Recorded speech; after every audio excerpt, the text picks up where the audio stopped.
Donc bonjour à tous, on se retrouve aujourd'hui pour voir comment fonctionne le plugin pour Maya 2016 et 2017 qui s'appelle le plug qui facilite la vie. Donc déjà, comment l'installer? Très simple, il suffit de cliquer sur l'exé Maya Script Installer 2016 ou 2017 en fonction de votre version de Maya. Pour ma part, j'ai la version de Maya 2016, donc je clique sur l'exé où il y a écrit 2016, je fais install et j'ai installation succède, donc tout s'est bien passé. Faites attention à ne pas vous tromper de version, sinon vous aurez une erreur. Et après, pour vérifier si tout a bien fonctionné, il suffit de démarrer Maya. Ok, donc nous y voilà, donc on a ouvert Maya, on est content. Et là, on peut voir que l'installation a fonctionné puisque nous avons un nouveau shell qui s'est créé avec le plug qui facilite la vie et toutes ces utilités, tous ces outils. Si cela n'a pas fonctionné, ce qui peut arriver si vous avez changé votre préconfiguration de fichier de Maya, très simplement, il suffit de cliquer sur shelf le plugin qui facilite la vie.mail, de faire un CTRL-C et de venir le coller dans C, utilisateur, donc votre nom d'utilisateur, document, Maya 2016 ou 2017 en fonction de votre version de Maya, préférence, shelf. Et là, vous le copiez ici et ça fonctionnera. Donc, le premier outil s'appelle OBJ2Face. Alors, comme vous pouvez le voir sur chaque outil, si vous avez des questions pour savoir comment ça fonctionne, il vous suffit de regarder en bas à droite de l'écran et une petite indication s'affiche pour expliquer à quoi sert l'outil. Donc ici, on voit créer une instance d'objet sur des faces. Donc, en gros, on va créer un cube qu'on va déplacer, créer une sphère qu'on va agrandir. Et là, vous sélectionnez votre cube. Vous faites clic droit pour vous mettre en face sur la sphère. Vous faites Shift pour sélectionner des faces de la sphère. Et vous venez cliquer sur Instance to Face. Et là, ce qui se passe, le script vient vous mettre le cube, vient créer une instance du cube, des instances du cube sur chaque centre de chaque face de la sphère que vous avez sélectionné. Ok? Donc pour Object to Vertex, c'est exactement la même chose que ce qu'on vient de voir, sauf que ça marche sur des vertex et non pas sur des faces. Donc on va se le refaire juste pour le fun. On prend notre cube, on met en mode vertex sur la sphère, on fait Shift sélection pour avoir le cube et les vertex et on clique sur Object to Vertex et on a la même chose, sauf que c'est sur les vertex et non pas sur les faces que l'instance se fait. Le troisième, c'est Instance to Particle. C'est exactement la même chose que ce que vient de faire les deux premiers outils, sauf que c'est sur les particules. Comment ça marche? Donc on se la refait, on crée un plan, on sélectionne, on va dans FX. On crée Emit from Object, mais alors juste avant, on va aller dans Particle Option et vous mettez bien Point ici pour pas avoir de sphère, etc. Ce sera plus simple pour nous après. Donc Emit from Object. Et si je joue l'animation, j'ai bien des particules qui sont émises. Alors on va juste aller dans notre Outliner, Windows Outliner, et on va venir sélectionner notre particule qui s'appelle pour le coup ici poussière, mais vous, ça s'appellera le nom que ça voudra donner. On ira dans le Attribute Editor ici. On va baisser le rate quand on va mettre à 3 pour avoir moins de particules, sinon ça va vite devenir lourd. Et dans le nucléos, ici, on va venir mettre la gravité à 0, juste pour que nos particules volent. On va mettre -2. Hop. Et donc comme ça, nos particules, voilà. On peut très bien supprimer le plan. On a toujours nos particules. On vient créer n'importe quel objet. Par exemple, nous, on va créer un cube, histoire que ce soit pas trop lourd. On vient le mettre sur le côté. Vous prenez votre cube, d'accord? Vous sélectionnez en mode particule, Shift sélection, comme tout à l'heure avec les faces et les vertex. Vous cliquez sur Instance sur particule, vous cliquez sur ça marche. Et ici, vous avez Scale Min et Scale Max qui correspond en fait à l'échelle de votre objet. Si vous mettez Scale 1 en min, vous aurez l'objet et Scale Max 1 en Scale Max à la même échelle. Si vous mettez Scale Min à 0,3, Scale Max à 0,2, vous aurez des objets qui auraient été aléatoirement scalés entre 0,3 et 1,2. On va essayer ça, on fait OK, on voit ce qui se passe.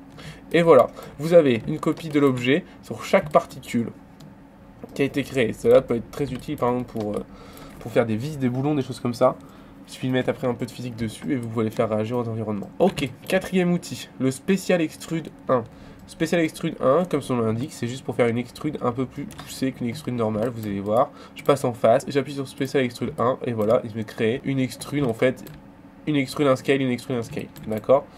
La même chose pour Special Extrude 2, même chose, sauf que c'est une autre Special Extrude, il fait une extrude, un scale, une extrude, un scale, une extrude vers l'intérieur. Ici, vous avez un troisième outil. Ce troisième outil sert à faire des instances aléatoires. Par exemple, je crée mon cube et je clique sur Instance aléatoire. Je veux combien d'instances? Je mets par exemple 10, je fais OK, confirme. Et là, il me crée des instances aléatoires, donc que ce soit en position, rotation ou scale.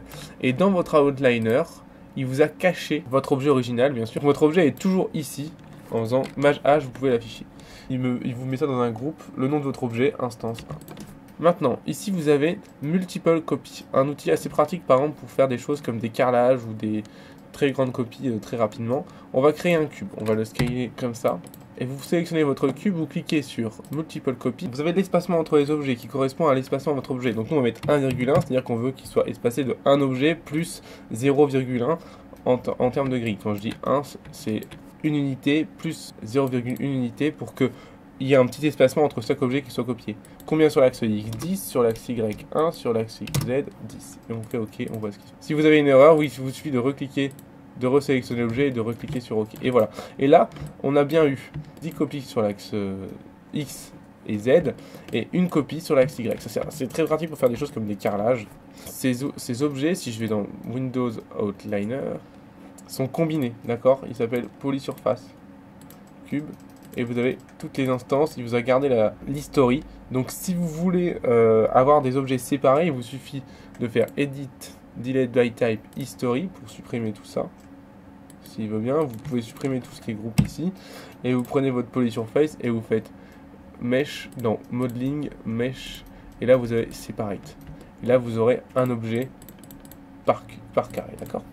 Pour ce qui est du multi-aim, comment ça fonctionne? C'est très simple. Et on va créer par exemple un cube et 3 cônes. Allez, 3 cônes. Voilà, on a 3 cônes, on va en mettre un ici, un ici. Et bien, le multi-aim va nous permettre de créer une contrainte, un look-at, un aim, mais sur plusieurs objets en même temps. C'est-à-dire que, par exemple, je veux que mes 3 cônes regardent le cube. On sélectionne bien la cible en premier et ceux qui vont cibler la cible en deuxième. Donc hop, on clique là-dessus, on met bien sur l'axe Y, on fait confirme. Et là, comme vous pouvez le voir, mes 3 cônes sont contraints à suivre le cube en même temps. Alors que si on avait fait utiliser la contrainte d'aim, on aurait une moyenne des 3 au lieu d'avoir les 3 qui fixent seulement un objet. Prochain outil, le Fracture Tool. Comment ça fonctionne? Vous créez un cube par exemple, vous l'agrandissez. Pour utiliser cet outil de Fracture Tool, il faut un locateur. Donc pour ça, on va faire Create ici, locateur, qu'on va venir mettre ici. Et en fait, ce locateur va nous permettre de définir le centre de la fracture. Je vous explique, on va sélectionner notre cube, notre locateur, on va cliquer sur Fracture FX. Donc le Fracture Tool, comment il fonctionne? Vous avez, vous pouvez définir le nombre de fragments, donc nous on va en mettre 5 par exemple, sachant que le 5 ne correspond pas au nombre de fragments, mais il correspond au nombre de fois où l'objet va être coupé. Mais ça se peut qu'en étant coupé, il y ait 2 ou 3 fragments en plus. Donc attention à y aller mollo avec ça. Vous pouvez trianguler l'objet, nous on va pas le faire, on pouvait quadranguler l'objet, nous on va le quadranguler. Et on peut séparer les composants, nous on va pas le faire. C'est-à-dire séparer les composants, c'est-à-dire ne plus avoir un seul objet à la fin, mais avoir plusieurs objets. Et je fais OK, je vois ce qui se passe. Et voilà, là j'ai mon objet qui a été coupé en plusieurs parties, 5 fois, mais vous voyez qu'il y a plus de morceaux que 5, hein, et qui a été coupé surtout, et ça c'est important, en fonction du locateur. Par exemple, si je me mets en face et que je fais ça, et ben j'ai bien un shell ici, qui correspond à ma coupe. Prochain outil, le noise. Le noise assez pratique qui sert juste à faire du noise sur un objet sans taper une ligne de code. Donc vous créez votre cube par exemple ici et je clique sur noise. Qu'est-ce qui se passe? Et ben j'ai pas mal de trucs ici qui sont sympas. Je peux faire du noise sur plusieurs éléments du cube, sur sa translation X, etc. Ben imaginons nous on en met sur la translation X, Y, Z, sur la rotation et pas sur le scale. Et je clique sur c'est parti mon cookie et on voit ce qui se passe. Je fais sur play. Et là, j'ai du noise sur tous les éléments. Je reviens sur mon cube et je vois ce qui se passe. Par exemple, je vois qu'il ne tourne pas. En fait, s'il tourne, mais il tourne très peu. Comment changer ça? Dans mon cube, il y a 2 nouveaux attributs qui sont affichés. C'est le noise fréquence et le noise value. Si je mets le noise fréquence à 15, par exemple, voilà ce qui se passe. Tout est plus rapide. D'accord? Le noise value est à 1. Si je le mets à 50, par exemple, alors là, mon cube va faire n'importe quoi. Mais là, pour le coup, vous allez voir qu'il va tourner. Vous voyez bien qu'il tourne. Si je m'arrête, notre image, voilà, vous voyez bien que là il a tourné. Et en fait, tout à l'heure on ne le voyait pas tourner parce que le noise value était à 1 et donc 1 degré c'est très peu perceptible. Donc je vous conseille d'en faire plusieurs en fonction de la rotation et de la position, mais au moins vous voyez ici comment ça fonctionne. Ici vous avez le dimension plus. Alors le dimension, à quoi ça sert? Et bien vous cliquez dessus et vous voyez ce qui se passe. En fait ça sert à créer des plans en fonction de dimensions de cinéma. Du nombre d'or, du 16e, 4 tiers, 1,85, 2,35, 2,39. Vous pouvez aussi créer un plan en custom. À quoi ça sert? Ça sert tout simplement à faire des écrans de télévision. Si je veux un écran de télévision en 16,9, je clique sur 16,9, je fais les 8 et j'ai un écran qui est pile au ratio 16,9. Autre chose aussi, pour le nombre d'or, c'est très pratique parce que c'est pas une valeur approximative, c'est la vraie formule du nombre d'or. Pour ici, on a SFT qui correspond ici en bas à droite. On a vu Special Freeze Transform. Donc, et ici, on a quelques indications. Sélectionner un objet à Freeze Transform et ensuite les enfants directs. Première génération. En fait, à quoi ça sert? Il se passe que par exemple, si je crée un Ika, donc on va créer deux bones pour voir comment ça fonctionne. Je mets un Ika sur ces bones. Imaginons, sur ce bones, je vais créer une curve. Ici dans curve, je vais parenter l'Ika à cette curve, en appuyant sur P, et là maintenant quand je bouge la curve, l'Ika bouge avec. Très bien. Souci. Le souci c'est que j'ai oublié de freeze transformer ma curve, et donc ici j'ai des valeurs de translate et de X et Z qui sont pas à 0. Si je fais un freeze transform normal là-dessus, qu'est-ce qui se passe? Vous allez voir, Modify, freeze transform, l'Ika se barre en couille totalement. Donc ça ne marche pas. Donc pour que ça fonctionne, on va cliquer sur notre cercle ici, sur notre curve, et on va aller sélectionner tous ces enfants directs, première génération, ce qui correspond à, si je viens dans mon outliner, ici à seulement l'Ika, d'accord, qui sont enfants. On va enlever les shapes. Notre curve et l'Ika, d'accord, et là, on appuie sur Save Freeze Transform, et maintenant on a bien une curve qui est free transformé, mais les cannes c'est pas barré en couilles. Maintenant ici on a le snap C. Le snap C c'est le snap curve, très utile. Un truc tout con, vous créez un cube, n'importe quel objet, vous cliquez sur snap curve et une curve est créée pile sur l'objet. Alors si vous avez un message d'erreur, il suffit de resélectionner le cube, de recliquer. Ça peut arriver. D'accord? Et vous avez la curve qui se met pile au pivot de l'objet. Ici vous avez l'onion tool. L'onion tool, à quoi ça sert? Par exemple, je prends un cube ici et je vais l'animer, je vais le mettre là, ici, S, et je vais mettre jusqu'à la frame 30, ici, comme ça, S. Donc là, vous avez un cube qui est animé. Vous aimeriez voir aussi les images intermédiaires comme en anime 2D. Et bien l'Onion Tool vous sert à ça. Vous sélectionnez votre objet, vous cliquez sur Onion Tool et là, vous avez plusieurs choses. Quand vous appuyez sur Update, il va vous créer ces images intermédiaires, comme ceci. D'accord? Vous avez le start et le end. Là, j'ai été jusque 100 frames. Mais vous pouvez mettre très bien moins, très bien plus. Ici, voilà. Vous avez donc maintenant votre cube et ses positions intermédiaires sur chaque image.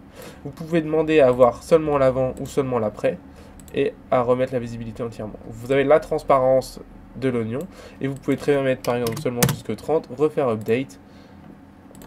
Pour faire update, par contre, il faut resélectionner votre objet. Donc pour sélectionner votre objet, vous allez dans Windows, Outliner, vous sélectionnez votre objet qui est là, et vous faites update. Et voilà, il refait un truc. Imaginons, vous faites ici, votre objet, vous le déplacez, vous le mettez finalement là, clac. Vous cliquez sur update, et il va vous mettre à jour la trajectoire de l'objet. Très bien. Vous faites end pour tout supprimer. Attention, bien faire end et ne pas aller supprimer le groupe dans l'outliner puisque le script crée aussi un matériel et donc en appuyant sur end, il supprime aussi le matériel. Maintenant, vous avez le snap locator. Le snap locator, il fait exactement la même chose que le snap curve sauf qu'il crée un locateur. Je clique dessus, voilà, il a créé un locateur à l'endroit du cube. Ici, vous avez instance to surface. Ça, pas mal pratique ce truc. Alors, on va créer un plan pour voir ça. On va l'agrandir et on va venir lui mettre un peu plus de subdivision. On va mettre 20 et 20. Et maintenant, on va créer un cube, que lui, on va rétrécir, d'accord? Et on va venir, hop, l'agrandir ici, faire une petite extrude, hop, ici, hop, hop, hop, hop. Et là, j'ai créé ce que vous pouvez très bien voir, qui est un arbre, on est d'accord. Donc ce joli arbre, on va le sélectionner, on va le déplacer un petit peu. Et ce qu'on va faire, c'est qu'on va sélectionner notre arbre. On va sélectionner nos vertex de notre plan. On va les sélectionner ici comme ça. On va même faire un autre truc d'abord. On va prendre les vertex de notre plan et on va les bouger. Pour avoir une petite colline, parce que sinon c'est pas très facile. Hop, hop. Et donc maintenant, on va prendre notre arbre. On va se mettre en mode vertex pour notre plan. Désactiver les soft sélections. Et on va venir sélectionner avec Maj tous les vertex de notre plan. Et une fois qu'on aura fait ça, on va cliquer sur Instance sur surface. On a une petite fenêtre qui s'ouvre. Et ici, vous avez le pourcentage correspond en fait au pourcentage d'arbres qu'il va avoir copié en fonction du nombre de points sur le plan. C'est-à-dire que si vous mettez à 100, il y aura un arbre pour tous les points. Si vous mettez à 25%, il y aura un arbre sur 1 point sur 4. Attention, ça peut vite devenir très long. Ici, après, vous avez Random Attribute, vous avez position 1, vous pouvez aller jusque 100, rotation 1, etc. Ça correspond à Random Attribute. Si par exemple, je mets position à 15, et bah, j'aurai ma position qui va bouger en fonction du point. L'objet ne sera pas pile sur le point, il va être un peu à droite, un peu à gauche. Et voilà. Rotation pareil, on peut mettre un peu plus, position, et scale pareil, hop, et on fait update et on voit ce qui se passe. Alors, et voilà, on a des arbres qui sont sur notre colline avec une rotation un peu aléatoire, une position aléatoire, etc. Mais le souci que vous allez voir, c'est que nos arbres, on est d'accord là, ils passent un peu à travers le truc. Mais ce qui est le bonheur que c'est que c'est une instance, donc je peux très bien sélectionner toutes les faces, CTRL-SHIFT-A, et les monter. Et voilà, et là, je peux monter mes arbres, je peux tout bouger, tout va être répercuté sur les instances. Pour le Cut Bones, alors le Cut Bones Tool est très utile. Je vous explique à quoi il sert. Il sert à venir cutter un objet en fonction de son armature qui a un lien à l'intérieur. Ça sert à animer avant de skinner. Je m'explique. On va créer un cube. Hop. Voilà, dans ce cube, on va lui mettre un peu de subdivision sur Y. Voilà, ici comme ça, hop. Et dans ce cube, imaginons que je vais lui mettre un bras. Donc je vais aller dans vue de top et je vais lui mettre un bras. Rigging ici, hop, et je lui mets un bras. Clac. Alors on va se mettre en 4 pour bien voir ce que je fais. 4, tac, tac, tac. Ok, je lui ai mis un bras. D'accord. Et là maintenant, ce qu'on va faire, c'est qu'on va venir ici en vue de persp. Et on va sélectionner nos bones, comme ici. Donc là c'est no bones, chaque bones. D'accord, pas juste le premier, chaque bones. Et vous allez cliquer, sauf le dernier, et vous allez cliquer sur donc, le plugin qui facilite la vie et Cut Bones. Et là, vous avez une petite fenêtre qui s'affiche et vous allez créer cube. À quoi servent les cubes? Ici, vous avez à chaque fois option Help qui vous permettent de savoir comment fonctionne l'outil. Donc tous les outils à ça ou après tout. On va créer des cubes et on va savoir à quoi ils fonctionnent. Le script nous a créé des cubes à chaque base de Bones. En fait, les cubes vont nous servir à gérer l'influence et surtout, au-delà de l'influence, où est-ce qu'on va cutter notre objet. Parce qu'en fait, le but, c'est de couper notre objet en fonction de nos bones. Donc, les cubes vont servir à ça, à nous dire où est-ce qu'on... à dire au script, bon, où est-ce qu'on coupe. Et maintenant, maintenant, il faut découper l'objet. Pour découper l'objet, il faut sélectionner l'objet à découper, puis les cubes pour le découper. Donc, on sélectionne l'objet et les objets à découper. D'accord? Et on fait découper objet. L'objet est en plusieurs morceaux. Et ça, c'est assez génial, puisque maintenant, on n'a plus qu'à parenter notre objet aux bones. Voilà. Qu'à parenter notre objet aux bones. Et maintenant, quand je bouge mon bones, je peux animer mon objet sans souci. Alors, on fait ça proprement, logiquement, on utilise des curves, etc. Mais voilà. Je peux animer mon objet sans souci, sans me soucier du skin que je pourrais faire plus tard. D'accord?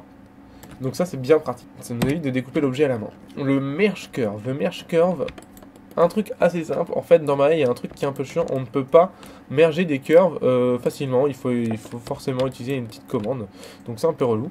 Alors, moi, je vais faire 3 curves. Hop. Ces 3 curves, on va les freeze transformer. Donc modify freeze transform. Et maintenant, on va venir dans notre outliner, Windows Outliner. Il faut venir display les shapes, sinon ça ne fonctionne pas. Et vous sélectionnez les 3 shapes de vos curves. Et vous cliquez sur Merge Curve. Qu'est-ce qui se passe?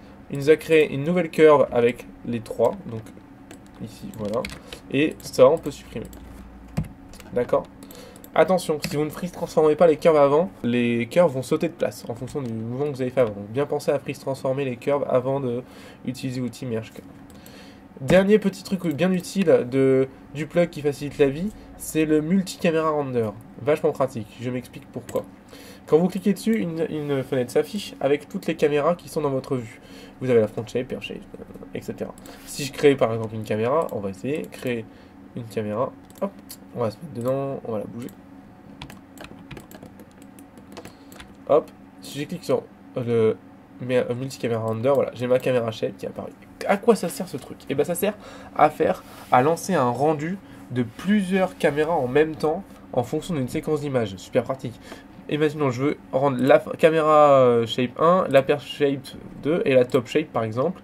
On a la largeur et la hauteur, et la start frame, je veux mettre par exemple la première caméra de la frame 1 à la frame 10, la troisième de la frame 11 à la frame 25 par exemple, et la dernière de la frame 26 à la frame 35. Et ce qui se passe, c'est quand je clique sur Render Multicam, il va me lancer un rendu de frame, et voilà, comme ça, alors là pour le coup ça va très vite puisqu'il n'y a pas de lumière. Donc un rendu de chaque image, d'accord, pour chaque caméra. Et comment voir si c'est bon? Alors, il suffit de faire très attention, parce que quand vous utilisez ça, il faut d'abord setter votre projet, sinon il vous les met n'importe où. On va resetter notre projet et recommencer, set project.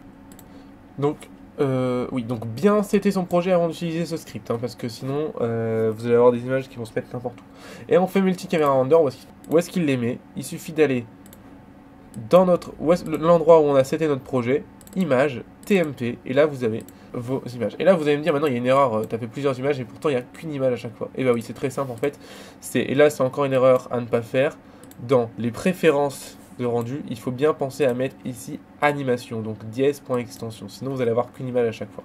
On va se mettre en PNG, ici, et on va recommencer pour voir comment ça fonctionne. Et donc là, j'ai bien toutes mes images de chaque caméra qui ont été rendues, d'accord? Et voilà, donc c'est la fin de ce petit tuto pour montrer comment fonctionne le plugin, le plug qui facilite la vie. Si vous avez des questions dessus, n'hésitez pas à m'envoyer un message sur YouTube ou en mail, il n'y a aucun souci. Si vous trouvez des bugs dans le plug, n'hésitez pas à me le dire.